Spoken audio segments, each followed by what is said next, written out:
جناب ذرا سے ہمیں یہ بتائیں کہ یہ جو کاملیت تک پہنچنے کے لیے فقیر درویش یا صاحب حال جو ہوتا ہے وہ کیا راستہ اختیار کرتا ہے؟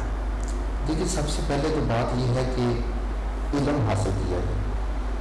اب علم کون سا ہونا چاہیے؟ 3 قسم کا علم: علم الیقین، عین الیقین اور حق الیقین. 3 قسم کا یقین ہے: علم الیقین، عین الیقین اور حق الیقین. جی. اب جو فقیر ہے وہ یہی ان تینوں پہ ہی چلتا ہے. سب سے پہلے وہ پڑھتا ہے یا سیکھتا ہے، دیکھتا ہے، تو وہ عین الیقین اور علم الیقین پہ آ جاتا ہے. یعنی کہ اس نے پڑھا اور اس نے یقین کر لیا. اب اس کی ریسرچ ہے، یعنی کہ ارتقاء کا جو عمل ہے نا وہ آپ سے نہیں چھوٹنا چاہیے.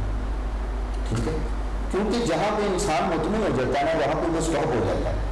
اس لیے نماز پڑھنے کا نہیں کہا کہ نماز قائم کرانے کا کہا ہے. یعنی کہ اسٹیجمنٹ آپ نے چلنا ہے، ارتقاء میں رہنا ہے، یعنی کہ چلتے رہنا ہے. اگر آپ رکتے ہیں تو اس کا مطلب آپ ختم ہو گئے، یعنی کہ آپ مطمئن ہو گئے. مطمئن اب جو دنیا میں ہو گیا اس کو اور کیا چاہیے کہ اس کو اللہ تعالیٰ جس کو نفس مطمئنہ کا درجہ حاصل ہو جائے اس کے لیے دنیا کی جنت میں بدل جاتی ہے، اس میں کوئی شک نہیں ہے. ٹھیک ہے سر. دوسرے سے آگے وہ علم الیقین کے بعد جاتا ہے عین الیقین پہ. مثلاً اس کے بعد آتا ہے حق الیقین. اب دیکھتے ہیں ہم کہ پڑھا آگ جلاتی ہے، پڑھ لیا اس نے آگ جلاتی ہے. اب کیسے جلائی جاتی ہے؟ اس نے آگ جلائی، اس نے دیکھ لیا کہ یہ آگ جل رہی ہے. اب حق الیقین رہ گیا، اس نے ہاتھ کیا، اس پر ہاتھ جل گیا، اس نے کہا جلاتی ہے. یہ اشہاد اللہ الہ، اس نے گواہی دے دی. اب جو گواہی ہے نا ڈاکٹر صاحب، وہ دیکھنے کے بغیر شہادت ہوتی ہی نہیں. یہ آپ سمجھتے ہیں؟ یا شہادت ہو سکتی ہے اس کے بغیر؟ دیکھے بغیر شہادت ہو سکتی نہیں.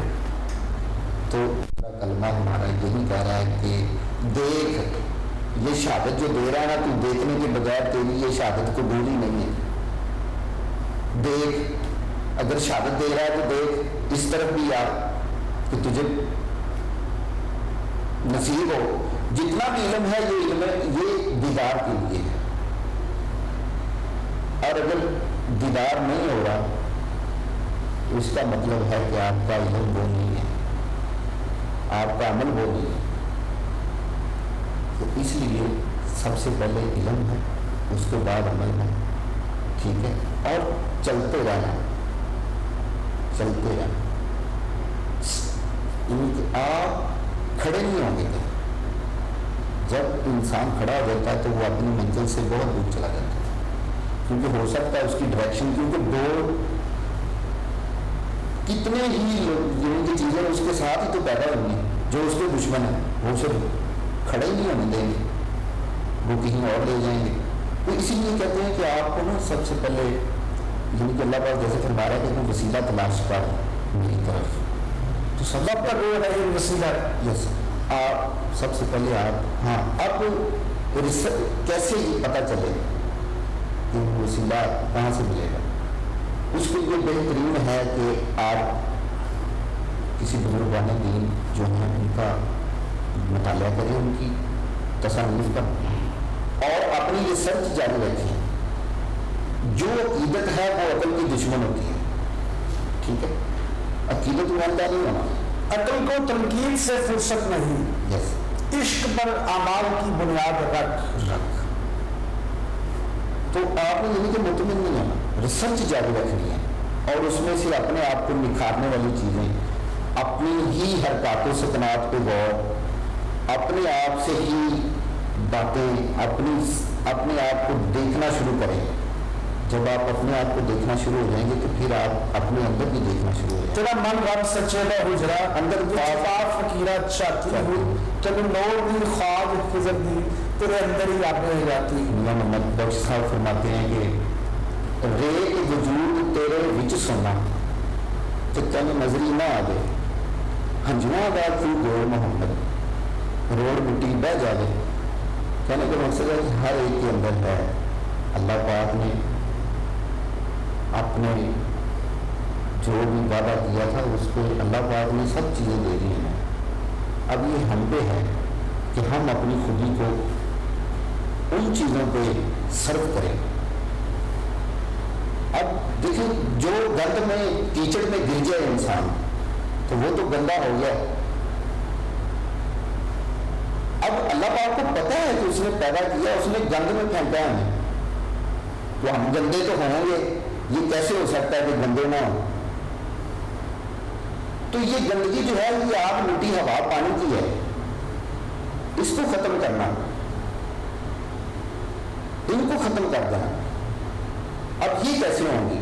یہ کیسے ہوں گی جیسے نبی پاک صلی اللہ علیہ وآلہ وسلم جنگ خندق میں, جیسے ہمارا جو آج کا مولوی ہے وہ ہمیں کچھ اور ایڈریس کر رہا ہے. جنگ خندق میں کہا جاتا ہے کہ جب صحابہ پاک نبی پاک صلی اللہ علیہ وآلہ وسلم کے پاس آئے تو انہوں نے فرمایا کہ یا رسول اللہ صلی اللہ علیہ وآلہ وسلم ہمیں تو بھوک بھی بڑی لگتی ہے. تو سرکار نے فرمایا وہ کپڑا اٹھا کے میں نے تو خود 2 پتھر باندھے دے دیا, آپ ہی پتھر باندھے نہیں. یہی وجہ ہے کہ قرآن جب ایک میرے جیسا کم ظرف انسان پڑھتا ہے تو وہ صرف قصہ پڑھ رہا ہوتا ہے, لیکن اگر وہی کم ظرف کسی بزرگ کی رہنمائی میں پڑھتا ہے تو وہ اس کو اس کے اندر انہا اسباب بھی بیان کر دیتا ہے. تو اصل بات یہ ہے کہ نبی پاک صلی اللہ علیہ وآلہ وسلم دنیا میں جو فقر لے کے آئے اسی کا نتیجہ تھا کہ وہ انہوں نے اپنے ان دوستوں میں, اپنے یاروں میں جو آپ کے ساتھ تھے ان میں وہ تقسیم کیا. جب وہ تقسیم کیا تو انہوں نے ان پر اس پر عمل کیا. وہ عمل کا یہ نتیجہ تھا کہ ان کی جو غلاظت تھی وہ ختم ہو چکی تھی.